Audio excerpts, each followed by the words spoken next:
Welcome to today's version of Top Voices, where we're fortunate enough to have conversations with global thought leaders. And today's guest is Mr. Peter Madahian. So Peter is the General Manager of Exacta, which is an LSP based in Canada, and Exacta services the whole of the country. And on top of that, Peter is also currently the President of the Canadian Language Industry Association and has many other interests also, which he's going to talk to us about throughout the podcast. And then here beside me, again, we have Bruno, the lovely Bruno Herrmann. Bruno is one of the top voices in this industry. And Bruno works with us at International Achievers Group as a strategic advisor, and you're also obviously head of our global marketing. My name is Paula McGrath, and I own and run International Achievers Group. And we actually work with organisations to help them expand, grow, and or right-size internationally in terms of human capital and operational excellence. So, but today's conversation is going to be with Peter and all about Peter. So, tell us then actually about CLIA, the Canadian language industry body that you're involved with. What is the main purpose of the organisation? What's the main desired outcomes? It's obviously a membership organisation. That's right. Yes. So we are. We have close to 100 members, which primarily are Canadian LSPs, language service providers, and we have some technology members and academia as well, and we have some students, and but really the focus is on LSPs, and the majority are for translation, but we have a few for interpreting as well, and for sign languages. Okay. And my company Exacta specializes in community interpreting. So our focus is on face-to-face interpretation, on the across healthcare, immigration, law, and basically community interpreting. And the language pairs can be up to 160. Very different than what you would expect from English to French, French to English. We deal with a lot of the languages of lesser diffusion or newcomer languages, and our company is certainly not the only one doing that. There are other members in our association that do that. So the focus of the association really is to promote high standards of quality, professionalism, and ethics across the industry. We'd love to, and we continue to connect our members with opportunities for growth by networking, knowledge exchange, training, partnerships in Canada, and with other associations across the world.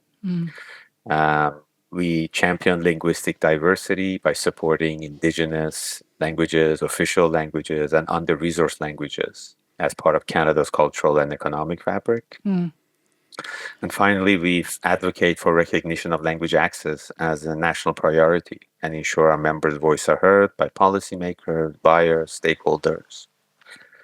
And this is done in a very collaborative way. We have meetings once a month with our board members. And there's about, I think, 14 board members who are very energetic, very active. And we meet weekly with our executive board members, which consists of four people: myself, vice president, secretary, and treasurer. Okay. And the idea really is to align as a non-for-profit organization, to be aligned on decisions that we make, and really to have continuity across the 23 years that CLIA has been around. Formerly ALIA, it was rebranded to CLIA about 3 years ago. And what is the landscape like in Canada? Like, how many LSPs will there be in Canada, and how many is the language tech industry big in Canada? Tell us about that. Yeah. So, I would say for every member that we have, there's probably 3 or 4 companies that are not members. Okay. The language sector is fragmented. There are some large players that have 200 to 300 employees plus, and there are many that are just 1 or 2 people, and some that are in between, up to 20, 25, 50 people. And the level of engagement varies. Tech has always been a part of translation, right? maybe not so much interpreting in the past, in the in the language delivery, anyways. But probably the processes that were used, for the administration side, have always used tech. But more and more we see with the emergence of AI that there is becoming a polarity between Yeah. our members. And one of the things that we Sorry. did recently is that we partnered up with an agency to bring an AI upskilling course to our members, Magic Beans. Like to name drop them. So they have a 10-week program that uses live trainers, and we just finished week 2. And I've registered for the program, and I find it to be so far very interesting. And I think there's about 100. What did they say? About maybe 50 different companies that are represented there, and there's about Wow. 200 individuals that are going through this training at the same time. I think what sounds great about that, I did actually see that course advertised. The thing that I always think is useful is that hands-on practical training and advice and in the moment questions. That I think that's very useful. Yeah, well, before moving or diving yes. in AI, I just wanted to circle back on your personal journey, Peter. So, how you ended up in this language industry, suppliers. So, and Absolutely, yes. yeah, because that's always It interesting is in interesting, yeah. our podcast to know why and how people ended up in this industry and not in the marketing industry or other industries, and also what you personally enjoy in this industry for yourself with your company Exacta, but also working with clients. What are the things that you like or things that you find more challenging, for instance? So, I saw a few videos before I came on just to prepare myself, and it seems everybody in the language industry never has a straight path. It's No. always, twists and Exactly. turns. Somehow they land here, right? So, Exactly. I follow that same arc. So I studied psychology at the University of Toronto, and I was always fascinated by the question of what people thinking. I mean, we see all these people around us every day, acting and doing things, but what is the thought process behind, doing that? I was fascinated, and while I was finishing my school, I got an opportunity to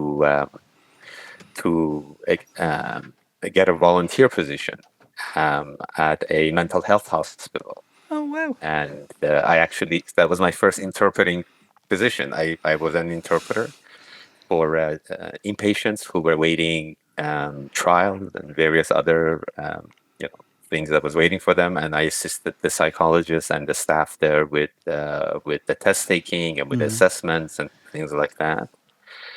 And so it was really bringing a practical element to my theoretical studies at school, and it was very meaningful, very challenging, and very difficult work. And I kind of realized something important about myself at that point, which was I wasn't sure I really wanted to know what people were thinking Yeah. I anymore. understand that. Yeah. And so, I decided, maybe I'll do a pivot, and I pursued an MBA in technology. And so the thought process, when I broke it down, it was about systems and processes and the order that happens. And and with technology, there seemed to be fewer variables and less humans in that sense. And for a good number of years, my career took me to be an operations director for a metal fabrication facility. And then, life has a sense of humor. And in 2009, with a downturn in the technology sector and the financial downturn in North America, and especially Canada, I entered the language service industry as a consultant, really, to help a small company, Exacta, uh, to really see if there's a way for me to help them use my knowledge about processes and standards and the way things that are done in the manufacturing setting, in there. And so 17 years later, I'm still here, and as I mentioned, I'm finishing my second year as the in the leadership of the Canadian Language Industry Association, and I also sit at the board for the Council of Ontario Council of Community Interpreting, and I contribute to the Standards Council of Canada as well with SEC, which oversees the ISOs. I think, well, you mentioned a few times fragmentation, which is, of course, not just in Canada, it's the same in Europe, it's the same actually internationally.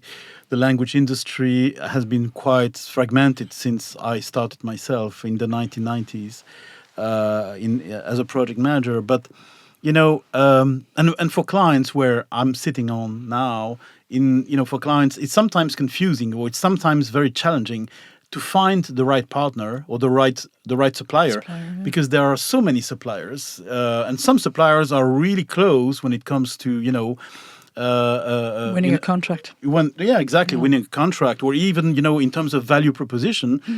You cannot really see the difference as a buyer, as a client.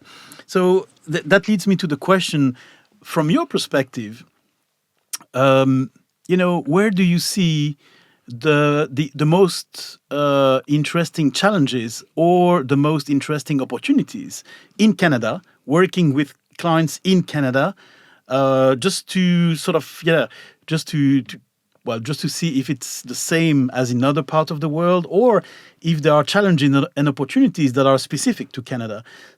We have, as you know, we have a bilingual obligations, and so we have language laws, and for a very long time, the language sector was really divided. I think between the private sector and working with the government. Okay. So I myself, our company has always worked with the private sector. We work with the government as well, but let me take a step back.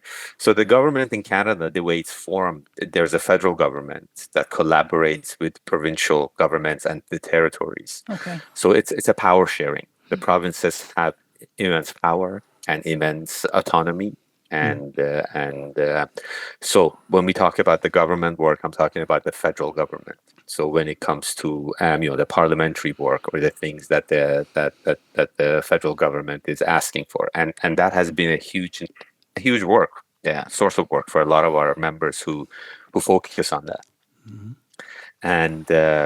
And over the past little while, because of technology and the austerity measures that are coming into place, especially this year, that work has been scaled back almost 50%, if not more.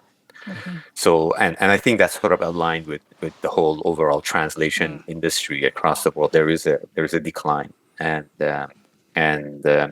so some of the government agencies that used to be clients of our members are acting a little bit more like competitors now, looking for contracts within the government themselves, because they have their own employees, they have their own budgeting, they're like mini companies within the government. So that has really sort of altered the equilibrium a little bit on the government side work. On the private sector, I think the maybe this is the same all over the world, but really the factor that has been, we talk about trust. So I think a lot of private sector clients develop trust with a vendor, language partner, and they tend to sort of lean into them for more work across other sectors, especially with companies that are larger. Once they go through onboarding a company as a vendor, it's such a big process of going costly, timely, the resources that go into it, that they much rather continue working with that same vendor than introduce another one. So in a way, it's and I mean, I don't want to say barrier to entry, but it is something that is difficult to sort of overcome for smaller members. And then once you go to the smaller companies that don't work with enterprise level clients, then they're dealing with individual companies, and a lot of that is driven by price factor. And really, and I think we're all guilty in this industry of doing some of this to ourselves by monetizing uh, the service that we do, so that price becomes a much more important factor than the quality of work and the service that you provide. And in my line of work, the cost of language services is always the smallest amount within a project. So as long, and the one that's overlooked the most, and it's the one that's at the very end of things, and once it's done well, nobody realizes, and if something goes wrong, everybody points at it for delay, for cost overruns, for so. Um, is that something that's similar globally, or is that unique to Canada? No. Oh, no, it's not unique to Canada. I'm really glad you mentioned that specifically, this sort of concern or challenge in terms of, for instance, pricing models and, I call it value creation because indeed, the currency is still words now in the language industry, and we are in 2025. So there is something a little bit, I would say, unexpected for clients to see that, some suppliers are still using currencies from the previous century. But I would say, to your point, it's not unique to Canada. But I think that the challenge that I see in other regions, Europe, for instance, is that, and that's the reason why I wrote some articles about that on LinkedIn, it's that, a number of LSPs could be in a better position. It's not due to the size, so it's nothing to do with the size. It's just due, or it's going to be driven by the positioning of the businesses and the fact that they move up the value chain. So today, if you are an LSP in Canada or in Europe, and correct me if I'm wrong about Canada, but if you are a language services supplier, you are going to be you're going to be estimated in terms of money by the number of words, and you will be you will be considered as a value contributor. And a value contributor is not the value creator. The value creator is the client, where you sell your services. If you translate or if you localize any content, the content that is going to be translated and localized by you, the LSP, is going to be used by the client organization to create value. But that's the value chain. You have contributors, you have creators, and you have realizators. The realization is on the client side.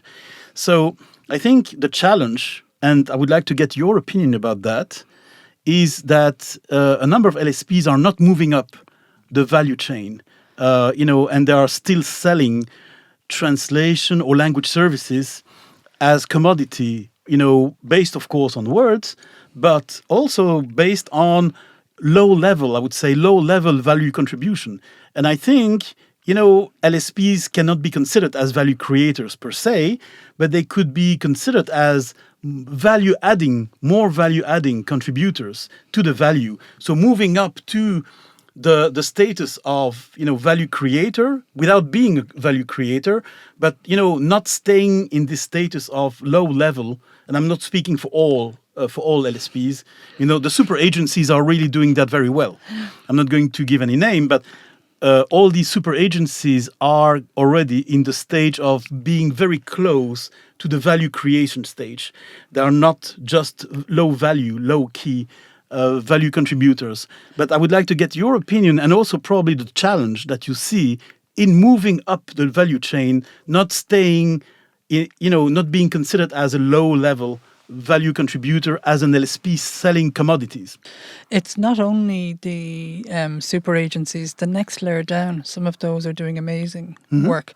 And I think for me, it's like any business or any industry, the more agile you can be, and it's not even about responding, but if you can at the very least respond quickly to a changing market, it helps with survival and thriving. And funnily enough, when it comes to maybe smaller businesses, that's one of the attractions of a smaller business sometimes, where you can actually, it's just if you have the skill set in-house to know how to do it or where to go with it, you can actually turn the boat a bit. Whereas if you're running and owning a massive big boat, it's very expensive to turn that. So my thoughts, it's not, because sometimes people talk to us, obviously looking for people, new staff, and or they're right sizing their organisation because they realise the people they have there are not actually quite right for today's market. The people they have are perfect for the market 24 months ago. So it's not only the super agencies. There's some very, very talented next layer down. Yeah, no, absolutely, and obviously, super agencies sometimes can find easier to move up the value chain because they have capacities and they have Not the money. capabilities that smaller suppliers don't have. So that's why sometimes size matters.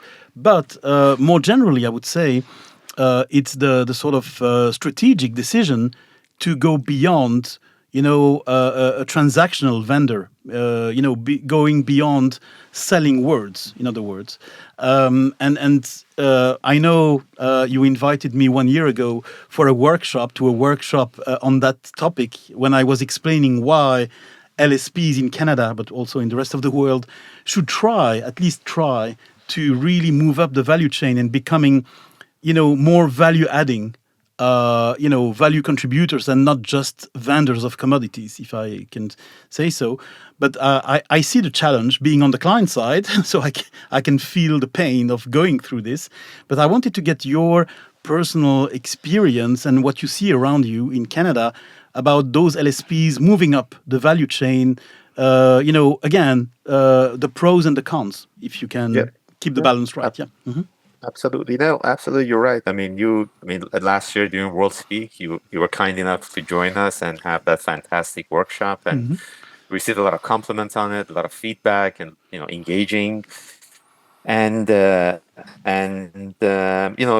you're both right. The larger super agencies have the money, and I don't think it's just. I don't believe it's a one-time money situation. I think No, these agencies, and like any other larger entity, they over time they spend money on training their staff, that's right. sending them for training. Yeah, and this is something small businesses struggle with because they don't see the value, they don't see the immediate return, but these are incremental values, incremental gains that you make. And I think anytime there is a change in the environment or in something that happens from the outside, I think that's a great opportunity for the smaller companies to really elevate themselves. So right now, let's talk about AI.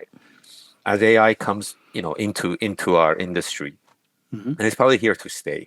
Maybe not in this form, but I think a lot of people still haven't figured out how to use AI to its full potential yet for their use. Mm-hmm. But the larger agencies have teams that are experimenting with them. They're playing with them. They're using them, and they're making mistakes, but they're correcting them, and they're learning from it. I think the smaller companies, many of them are thinking, do I even want to get into this? Like, is this even for me? So, I hear from a lot of smaller companies saying, it's not for me. I'm not going to get into it. The only thing we do is human translation. And again, this was the same thing that was said about MT, 10 years ago. And a lot of companies they didn't want to be involved in it. They didn't want to take advantage of sort of how the landscape allows them to maybe change and advance a little bit. And you mentioned the idea of boats and ships, and I like that a lot, but I'm more of an aeroplane person. So I love airplanes. And to me, having a model plane is very similar to like a big passenger plane. It Yeah. has to follow the same aerodynamics, the same airflow system, the same ratio of engine thrust to wingspan to weight ratio, and I think smaller companies can really be competing at that same level if they do these things right. If they really look at their people and to how they can retrain them, Yeah. how they can upskill them, and how they can and the mistakes are going to be made along the way. Absolutely, no one's going to do it right the first time, but those mistakes are really what I think teaches companies how to become better. And the staff that you have, some people don't like to change. Some people don't like the idea of retraining, and they like the way things were. And I think that some education needs to be done there, and to really make make everybody comfortable with the idea that this is not a loss of a profession or loss of job, but really it's a realignment of how we do our job. What tools do we use today versus what we're using 20 years ago, 10 years ago. And the idea of how is that value brought to the client side? I think it's education. I think it's talking to your client, explaining to them on a project by project basis, until they really get a good grasp of the value that you bring to them. And this is something that we've had to do with a number of our clients over the years, so that we remove them from the mindset of how much money they're spending versus what value are you getting. Like, how many times are we catching mistakes that could be catastrophic at the end? How many times are we finding, like, missteps or flaws with the way something is being presented or the way it's being done currently before it's released, before it goes into full production or out to the public, and what value is there to that, and I think this is something that it takes time. Like, I don't think it's a light switch that you can turn on and off. Like, I think you need to be very mindful of your own businesses, your own services, your own limitations, and where you're willing to spend your resources, and we work with other LSPs when we have to. I mean, I don't think anybody can do everything in house, and I don't think anybody should. If you're looking for something that's an expertise in something, why not bring somebody who is an expert in that and collaborate with them? Like, this ultimately benefits the end client, and it benefits the sector, and this collaboration, I find, helps our own team because they learn something new, and we learn a new perspective, and it really deep. And now we have a partner that can help us in the future, and we've become very close to some of these partners that we've tapped on over the years to help us, and I don't see anything but good things coming out of it. Yeah. I mean, there've been times where it hasn't gone well, but that's course, the yeah. nature of life. You have to, I think, take that step and manage it. And if it doesn't pan out, that's fine. I mean, and we learn from that. Like, what did we do that, what red flags didn't we catch early on? Yeah. Or what didn't we look for? And how do we implement that going forward? It's interesting. I'm probably going to start a disagreement here. The comment about educating the client, it's funny. This is something that most contributors on the podcast, and in fact, most people that I happen to talk with, because I have to, my nature of my job, I'm at different conferences. I am on a plane going to talk to people at conferences and whatever. Oh, sorry, I'm not. And I'm now, so far haven't been up on a stage in this industry. I've been on stage in other industries. But one thing that's coming to me again and again is that once you have to educate your client, you're on a losing battle. Now, Bruno, have I expressed that correctly? So Yes. It's unusual to hear you saying it, and I understand why people think that way.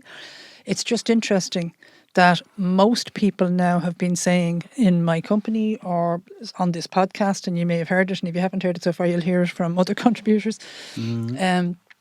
Once you have to educate your client, it means you're halfway out the door. You're losing anyway. Do you want to express that maybe better? That is something that I faced myself, with my 25 years on the client side. I always said that I didn't need to be educated on my business and how to run my business, because I know I was more aware of my business than my suppliers were. So it's the word educate that is a problem. It sounds very arrogant. It sounds sometimes inappropriate. But I think the objective you mentioned is, really true and really important. Yeah. Not as part of education, but I call it lean into the business process of your clients. Don't stay away from it. It's a matter of distance between the business processes on the client side and your management processes on your side with your company, regardless of the size of the LSP. By the way, I think it goes beyond a size question. And I think that, of course, some industries cannot enable that. Like, the life sciences industry cannot actually engage very closely with suppliers because there are many, considerations of security and well, it's part of regulations, but in the non-regulated industry, and I worked in two of them, I had the opportunity to bring my suppliers closer and actually even enable them to lean in my supply chain. Because at the end of the day, translation language management is part of something bigger. Something bigger is called content operations or product management. It's not something apart. That's a mistake that some LSPs are making. They are saying, yes, we are so strong. We are going to deliver excellent language services or language management. But on the buyer side, translation and language management is often, not always, but often seen as one piece of a puzzle, and the puzzle is called product supply chain or content operations. So the words matter, the way you express that. 100%. And actually, education, that's where it comes. Sometimes that's something inappropriate. It sounds, of course, very pushy, very bossy even. And some organizations don't like that because they take that as, please educate me because me, the client, I'm dumb. No, but that's something that I discussed many times with people on the client side. But I think the objective you mentioned, Peter, is very important. And you mentioned the keyword partner. You didn't use the word vendor or supplier. That's where for me, get rid of education, but become a partner that will contribute to the value, as I said before. All agencies, not just in the language industry, but in other industries, advertising, marketing, agencies are considered as value contributors for their clients because they bring a brick to the house which is built on the client side, and that house is called value. And so I think that you mentioned this partnership, which is essential. And so that's where I see the challenge for a number of suppliers, not all of them, again. I'm not generalizing anything, but it's just the fact that, these suppliers need to find a way to become a partner for their clients and actually, be closer to them, and lean in their processes, being part of their supply chain. But unfortunately, not everyone wants to do that, which is respectable. I have a lot of respect for people or leaders, business owners who don't want to be in that sort of trend. But I think that from your perspective, in Canada, or, it goes even beyond Canada, but in Canada, the challenge is also to be recognized, to be celebrated even as a value creator. And to your point, if you can share maybe an example that you came across yourself or one of your members regarding how you talk to a client without using the word educating, but just, in a sort of relationship, how do you manage to bring that sort of status of being a value contributor and not a commodity vendor? How do you find a way? Let's say if I was a travel agency in Canada and I would need your company, as my business partner for multilingual content, how you would sort of engage with me to lean more as much as possible in my business processes, and actually be seen, be considered as a value creator, as a value contributor for me, the client who needs to create value. It's my job. The job of the client is to create value. The job of a business partner is to contribute to that value. So how do you make that balance without, of course, falling in the trap that Paula was mentioning, which is to go to something more pushy and which is often counterproductive, which is educating. It's just it's not the right word. Yeah. See, I don't. Sorry, we're going to actually invite you, and we're just going to have an argument here. I don't. Forgive me. Sorry. I don't actually, funnily enough, associate So if somebody comes to me and is trying to educate me, as somebody's trying to pitch their services to me, and they're talking at me in a way, they're trying to educate me, I don't assume the person thinks I'm dumb. I don't assume that. What I assume is the person that's talking at me, number one, hasn't given anywhere near enough consideration as to what I really need, what my concerns might be. And they're too tightly trying to hold on to a way of doing something that they don't even know whether it's going to work for what I need. So that's what Okay. I associate with Okay. educating rather than. Now we've really gone off track here now, so sorry. No, that's no, but I agree with you, Paula. Some people are reacting like that, but most reactions that I came across myself, not for me. I don't take things very personally, so I'm never shocked when somebody says, "Okay, I want to educate you." I said, "Okay, what? How you are going to do that first?" It's just the question. But how you for clients that are really tough, because there are a number of client organizations that are really tough. You come and you come to a meeting, and I mean, you or your company, you come to a meeting, and you know that client, that client that is not even a client yet. It's a potential client. It's going to be a tough discussion, a bid defense. Absolutely. A Yep. sort of bid Yep. defense meeting. How Yep. do you manage that sort of balance, just to avoid being considered as a vendor and not being, a business partner yet? Yeah. I understand. Um, you know, I use the word educating clients loosely I because know. this is we're I talking know. shop talk here, right? I I know know. I that. know. So, Yeah. so we're Sorry. throwing So phrases, we but the shouldn't have. idea really is raising awareness, and really Yeah. for us is to highlight sort of more than anything else our processes and how our processes can be working alongside theirs to support them. So that is really the goal. Yep. So if we meet with a client, the first thing we want to do is understand, what problem they're solving, what is their pain point, and at the same time, instead of just offering, "Hey, my solution to you is this," right? What we'd like to do is we'd like to explain the process that we use, and as we're doing that, highlight, as we do these steps, these are the areas where we can support you in your pain points. Yep. So you have a pain point here. This is what we can do, and really it becomes more about collaboration, and it becomes about building trust. I think that's very important. And in our line of work, we tend to work. We tend to focus on what we call white glove service. So I know a lot of companies, they, in order to become more efficient, they have portals, and they instruct clients to go to the portal and upload themselves, create their own profile, empower them, which in a way also reduces their intake cost and admin costs and things like that, right? But we find that our clients don't want to do that.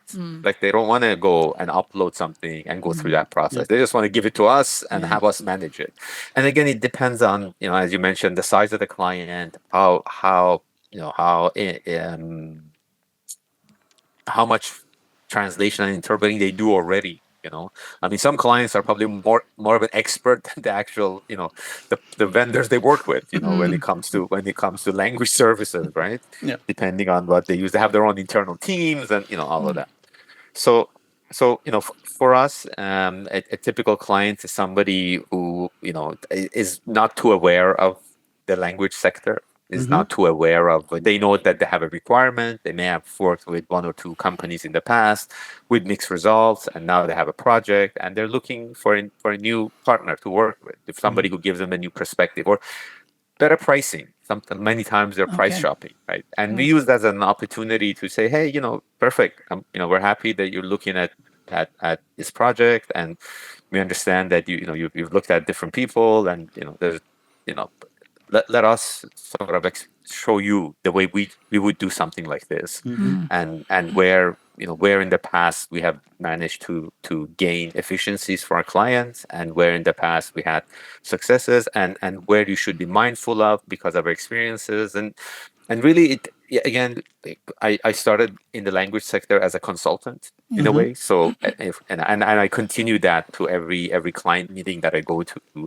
And even if we walk away without anything, I'm happy to provide them with an understanding of what we think their pain points may be and which areas they should focus on, regardless of who they go with. Because I feel like at the end of the day, for me, it's about the people, and those people sitting in a meeting today, they're with company ABC, but tomorrow they may be with company Yeah. XYZ, and Yeah. they will take you with them, if they see that the trust is there, the value added is there, and there is. So we've had success with that, where as people move across the sector, different industries, different levels of engagement, they tend to tap on the people that they have enjoyed working with, or they That's it. thought they bring value to what they're doing.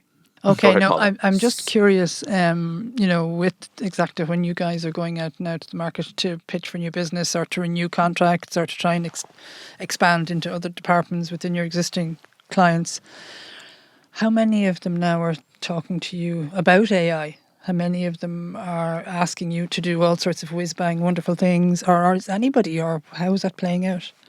Yeah. So we have our we have enterprise clients that we have contracts with, sometimes multi-year contracts, and we have annual check-ins so during those check-ins, the question has come up that how is AI being managed by you guys? And some of them want to be assured that we're not using AI for our language services. That's the first thing they want. I hope you're not using AI for interpreting for us or something like that. I hope you're not.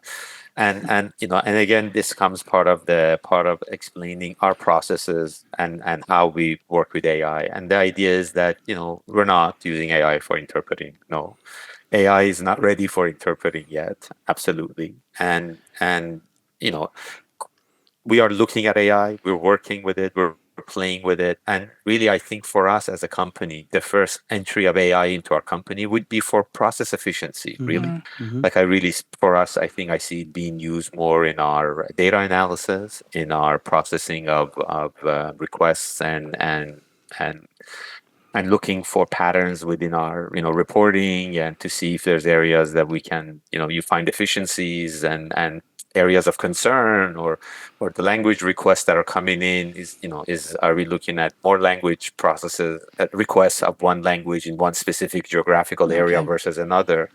And these are things that we used to do with Excel sheets, and humans, and this would take forever, and you could only do it like monthly or That's right. quarterly, right? But now it's something you can do daily, essentially, Yeah. right? You can see patterns on day-to-day basis. Hey, I'm seeing a lot more requests for Arabic from Syria in this province or in this area. Well, I wonder what's happening there. And then that's sort of where we really see that. We see AI being more of a guide for us, to give us a heads up and give us more visibility initially. And so we explain this to our clients. And I think, and again, this is true. So I think they accept that, and they see the value in that, and the efficiencies that it brings, and the reporting. And many of them say, "Hey, can you share some of these reports with me? I would like to see. Okay. It's interesting for me." And some of them have asked us if we can actually talk to their teams about how we're doing it, so maybe their own teams can also leverage that for their own internal use, and which we're happy to do. And so this, even though this is not our core service by any means, but this, I think, adds to the trust factor that we bring in, that they're trusting us to train their internal staff on something that and so that means that that I feel like as projects come up in their teams and in other vicinities of their work, I think we're one of the first ones they tap on the shoulder to get, hey, come, we have something interesting here, or can you help us with this pain point? It's interesting, isn't it, though, that it's not that way around the world. Oh. Because obviously, as recruiters, we have an agency that predominantly it's a staffing business. But and as on the candidate side, we would be speaking to a number of individuals who are working maybe on the client side, and the client has completely cleared out whole departments because AI is going to magically solve one of their working needs. And then as a result of that, then when they discovered that that's not going to work quite as easily as we thought it would, sort of 8 months down the road. But then they're maybe going out to, the suppliers, but they're expecting some of the suppliers to have that AI, whiz-bang magic. So I think what you're experiencing in Canada might not be the same around the world.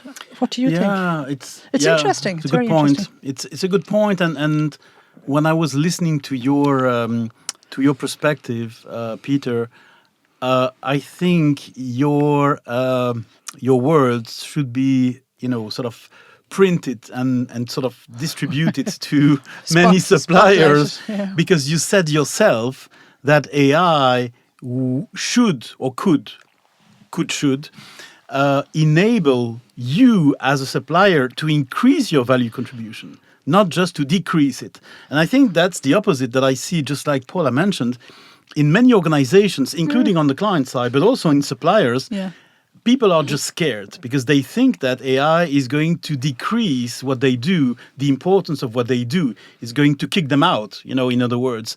But actually, what I'm telling everyone, well, sometimes on the supplier side, like today, but most of my time is on the client side. What I'm telling people is that no, AI is actually going to boost your contribution to value. Specifically, if you work on the supplier side, you shouldn't be scared. You should actually use AI wisely, of course, effectively. But if you do that well, AI is going to increase the contribution to the value. So that's why sometimes suppliers are not from my perspective, they are not on the right path when it comes to AI operations. They are just considering that AI is going to be a danger, a risk for them, without seeing the potential that AI has to actually say, well, we, the supplier, we can increase or boost, augment, to use the key, the buzzword, to augment our contribution to the value. So we can move up the value chain that I mentioned before faster or better, just because we can rely on AI instead of fearing it and say, "Ooh, that's not for me." AI is too dangerous. That's yeah. Yeah, but sorry, here we go again. It's interesting though what Peter was saying is that, but they're getting clients that are saying, no, sorry, do not come in here with your AI magic, please. What are you going to do? What are you going to? Sorry, this is just an interesting thing. This is the first time in a long time that we've heard where clients are saying, in a way, it's good in some respects. Yeah, it's yeah. I mean, AI is such a new phenomenon that we're beginning to understand every day more and more about it. And I think that a few things that I recently found out is that number one, the biggest challenges around using AI is that the AI cannot distinguish between relevant information and irrelevant information. So the results that you get, it combines both. So you always need somebody, a human for now. Interaction. Yeah. Absolutely, to separate the two, right? So that's very key. The second thing is, because it's based on a statistical model, it will always have hallucinations, always. So you're never going to get results that are going to be free of error because it works on it. And this is something that OpenAI recently, I think they disclosed in one of their papers. Yeah. And I think that's huge because you already know that you're going to have 95% efficiency. And so there's always a 5% chance in everything that you get that is wrong. And how much is that 5% worth to you? Is it, so if you have 10 words in a sentence, right, one of them is wrong. You So have to that hope means in a it's page, right, in a page of 25 sentences, you're gonna have 25 wrong words. Just you also have what to- are those words? you have to hope they pick the non-valuable wrong words. Exactly. Recently we had one of our members who focuses on packaging products and for food and things like that. And one of the things that they did was that the ingredients, they use AI obviously, and the word manure was used as one of the ingredients. So imagine people are reading like a baking product and they see ingredients manure, and so I mean, so like how much trust does that bring to your consumers, and the cost of repackaging these and the lost trust. It's just I mean, I know. and I think we'll see. So I'll bring the focus back to Canada. So for community interpreting, so for a number of years, the courts were not using certified translators, interpreters for some of their court cases because of backlogs and lack of interpretation, like interpreters and all of that. Until there was a case that was brought to the court and he suing the justice system for not providing a qualified interpreter, which Represented. interpreted something, and there was a mistrial that there shouldn't have been. And so after that, there was a huge backlash, and then so then now everybody had to be. So I think with AI, I think you know, a lot of people say the same thing. Everybody's waiting for this unicorn event to happen where there is this massive thing and everybody. But I believe there's all these small things that are happening every day, in various sectors that are just not, they're not put together yet to see the big picture.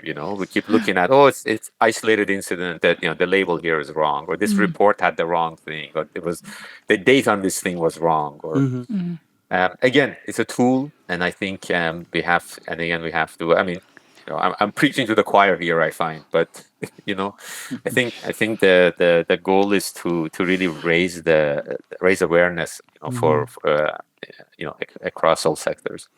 Yeah. My understanding, that the Canadian government, now please correct me if I'm wrong, but the Canadian government is obviously changing the amount of suppliers it uses, or the volume to which it hands out. May still, I don't know whether it's still using the same number of suppliers, but it definitely seems to have reduced the. Did you say 50% earlier? Yes. Yeah. Yes. What are they doing now instead? They actually released a statement just a few days ago that they have developed their own internal AI engine for translation. Okay. So as you can imagine, they have access to a lot of Data. a large corpus of data Yeah. of words, and I think they've used that to train, and so that is, I think, their intention is to do that. I think they want to follow that up with a professional reviewer, or a professional person that reviews it. So I think that they're purposefully staying away from the what accreditations are required for that reviewer. So instead they're using the general term professional. And how do they qualify professional? I think that's something that they're going to do internally, And so I think it is a change. I know the government is doing a number of roundtable discussions. There's one coming up, I think, next week, which we're being invited to attend. They are inviting all the associations from across the provinces to be part of this, and I think they want to unveil really their plan of how they see the translation going forward. Yeah. In Canada, we are going through a change, like the rest of the world. We're going through a huge tariff change. We've had over 30 years now. We've had an agreement of some sort, free trade agreement with the United States, our largest neighbor and partner, and all of that. And so that is definitely something that's looks. I mean, it may not even continue on. So depending on what message you get on what day, it could be right. But what is for certain is that there's right now big tariffs on auto, the auto sector, steel, energy, things like that, and at the same time, Canada is being tasked to increase more on defense, and so that's something that we have, and we've haven't had to do in over 50 years. So I think that is going to be. So I think all of this combined together is going to really create a picture of austerity for the next number of years coming up. And I think some of these actions that the government is taking with leveraging AI and cutting costs across a lot of governmental services are sort of a means to an end to achieve. Wow, that's a strong word, isn't it? Austerity. Yeah. Well, I mean, I'm not sure if it's going to surprise you, Peter, but we have the same tariff challenge in Europe with the States. So you're not alone in this sort of new deal between, US and other countries. So the EU is also under pressure from that perspective. So Canada is definitely not alone on this boat. So that's great. But I think something you mentioned is really interesting, which is that, of course, with the Canadian government, there is a discussion around, how to make savings and how to automate more with AI, or even beyond AI, because automation is bigger than just AI. But of course, would you agree to say that this sort of discussion is also an opportunity for you, for your company, and other LSPs to become more specialized into language data, for instance, which is very different from conventional translation localization services. But there is a huge need to create and manage language data because you need language data to train models. If there is no language data, there is no model, and there is no LLM, and don't forget the L in the middle, which is language.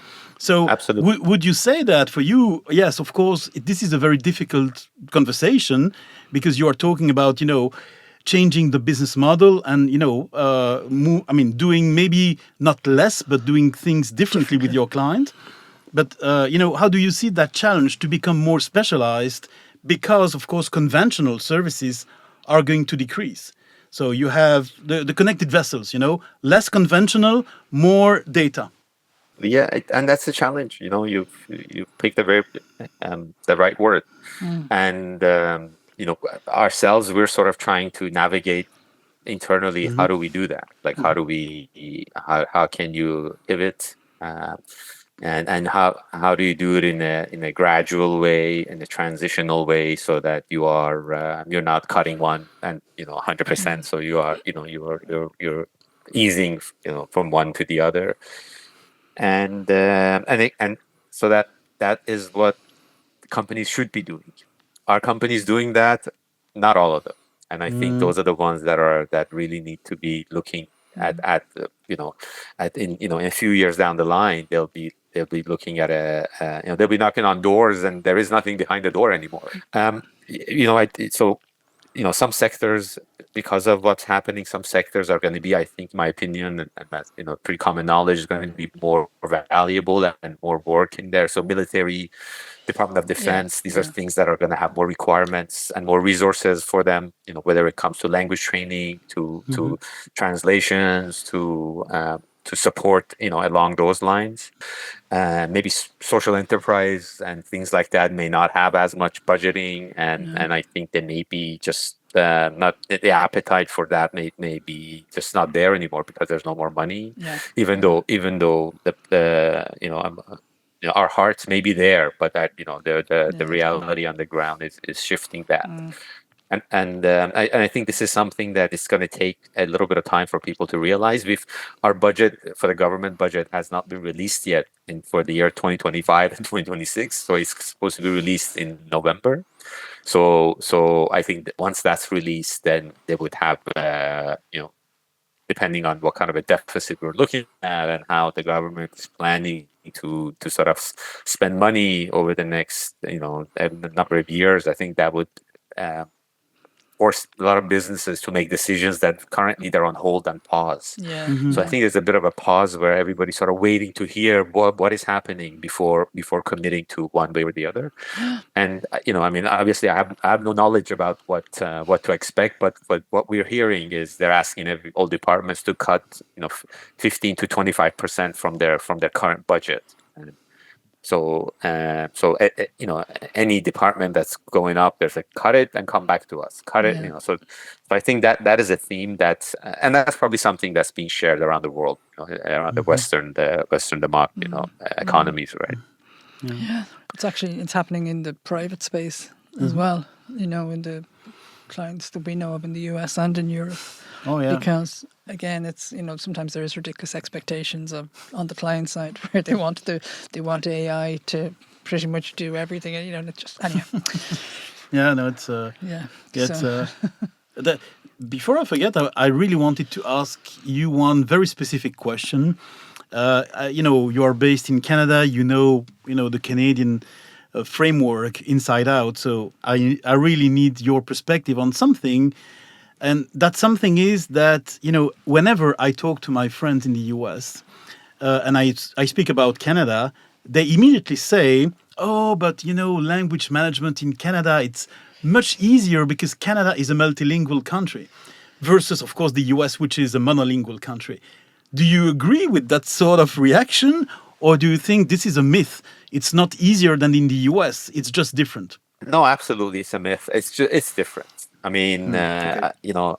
again, I mean, for a long time, because of working with the federal government, the companies who had that bilingual framework, so it seemed like they're guaranteed work, all the time because of that. But not in the private sector. The private sector has always been very, as you can imagine, very competitive, Yeah. and I think that sort of is now also spreading to the federal government and what is happening now. So I think over the next little while, we're going to see a bit of an equilibrium when it comes to language services.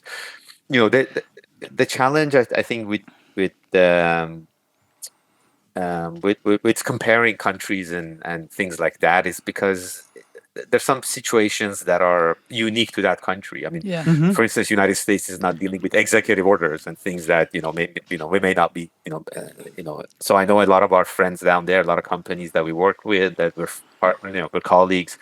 They're having challenges into sort of realigning their Business services models. to Yeah. absolute business models, Yeah. 100%.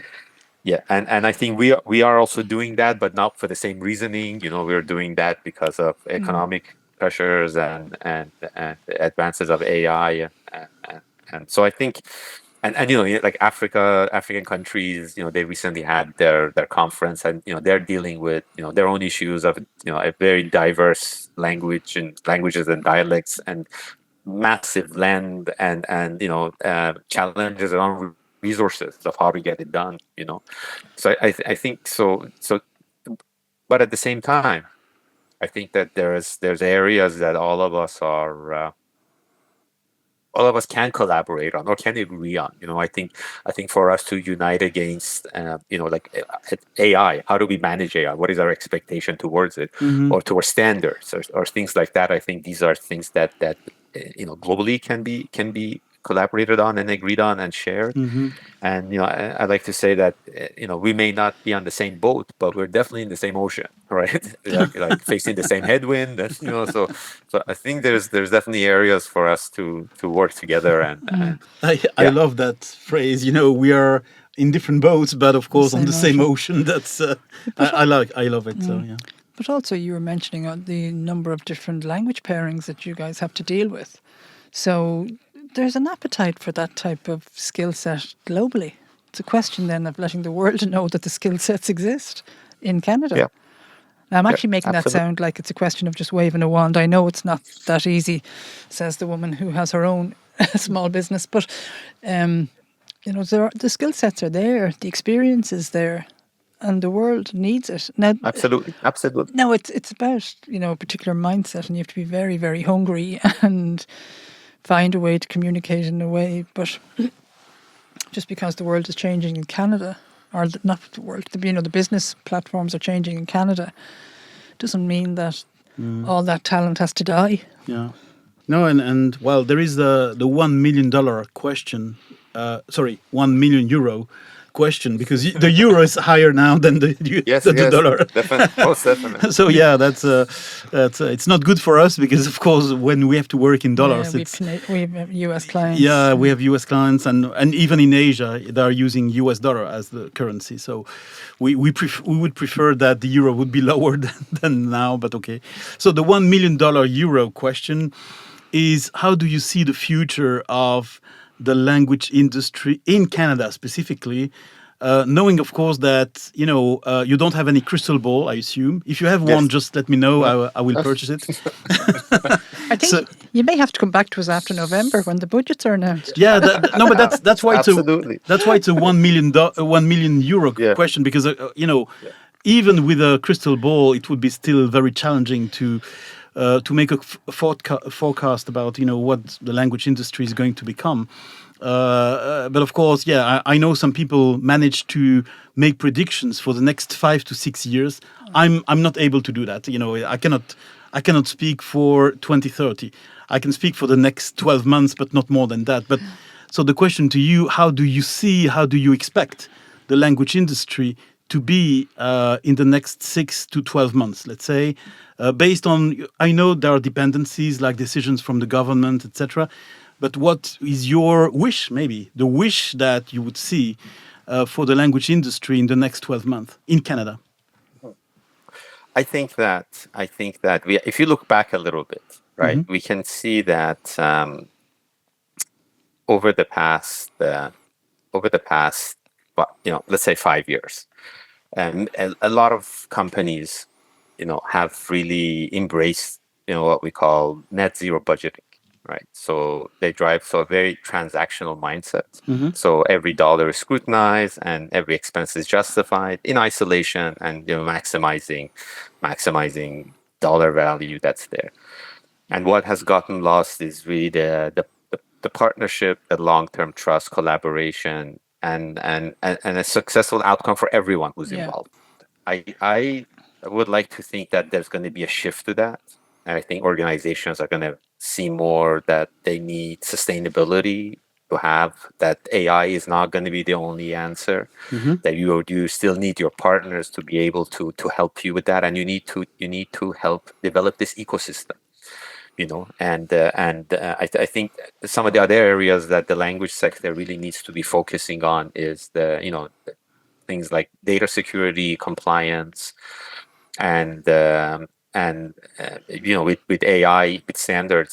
There's a new, I think it's 43,001 or 42,001, the ISO that deals with AI ethics, and really, I mean, we talk about using an AI engine, but where does this data sit? Who has access to this Yeah. data? How are these algorithms programmed? And are they, the studies that they've done, they show sometimes when you can program them so that they give you a 65% negativity versus 40, so you can customize the outcome that you get depending on.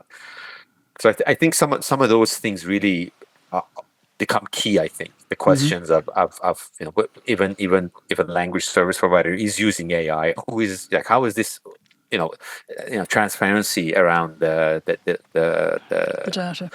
so I really see that being big, and also the human expertise that, and specialized services, as you mentioned, Bruno. I think that also becomes very key of, how do we, which human expertise and in which areas do we apply them, and the more, I think the more a company can leverage that, I think the more successful they'll be. I think AI is here. It's not going to go anywhere. And it's here both in the language delivery, vertical, and in the operations That's vertical. right. Yeah. Yeah. Helping with administration and with processes and workflows and things like that really, don't have necessarily anything to do with language delivery. So I think those two verticals at the same time are gonna be affecting companies. Yeah. I attended a conference last year. Bruno's heavily involved with an organisation called LT Innovate. Now, is it European centric? I can't remember, but I know there was. No, it's global. Oh, global. No, it's Okay. global. Yeah. I know I should know that. I apologise. No, But it's fine. it's interesting, that last comment that you made. You'd have enjoyed last year's conference. I have no idea. Isn't it? I'm attending the conference again this year. Some of it is to support Bruno, but a lot of it is so that I get to have an idea of what's going on in the world. But there was a large focus. My takeaways from last year. Now, I'm a very general businesswoman. I have a lot of business experience, but I don't have the same technical background that Bruno would have. But there was a heavy focus around exactly those topics that you were discussing. So at that stage, the European legislation had only just come in, I think, around the protection of data, the protection of AI, and there was actually other conversations. There was whole panels there having conversations around the integrity and the human rights entitlement, and it got a bit heated. People on the floor who had a very, very commercial imperative, who had a very different outlook to the band of lawyers that were sitting up on the stage. Yeah. It was very, very interesting, and I don't know whether anybody has the time, whatever, to attend these conferences. It's in Vienna, in Europe, but it's very interesting to see what attempts are being made and steps are being made and what legislation is being, put in place. Now, will that change? Yeah, it has to. And, is it 100% enforceable? No, because we already have like a baby version of it in the GDPR. But really, that's actually proving quite difficult to enforce globally. That's right. And you have Yeah. gone. It was interesting when you mentioned that there are conferences happening around that. Now, I'm sure. Yeah. So something interesting. I heard that Apple has the new the AirPod that they do like live translation. Yeah. I heard that doesn't work in Europe because of the GDPR. Yeah. Oh, I didn't know So I that. thought Exactly. that was kind of yeah. No, that's true, and well, the conference you referred to, Paula, is called Language Intelligence. It's not called localization something or translation something, because language is much broader Yeah. than what is called today language services. It's about creating content. It's about making content lawful and usable for customer experiences around the world. So there are, topics are more than just operational or strategic. It's also related to legal dependencies, related to Moral. yeah, exactly. The changing framework for for everyone, and I think that of course Canada as a big country, as a big market, is also exposed to those discussions. Let's call it, to be polite. Restrictions. Restrictions. Yeah, I didn't want to. It's probably what it feels like. I wanted to be more diplomatic. I know. You can take that word out. But I would say that, or I would ask you first. Do you see this sort of pressure, well, or dependency? Let's use dependency in Canada as well, knowing, of course, that Canada, of course, as you said before, has a new relationship with the US now. Different, let's say.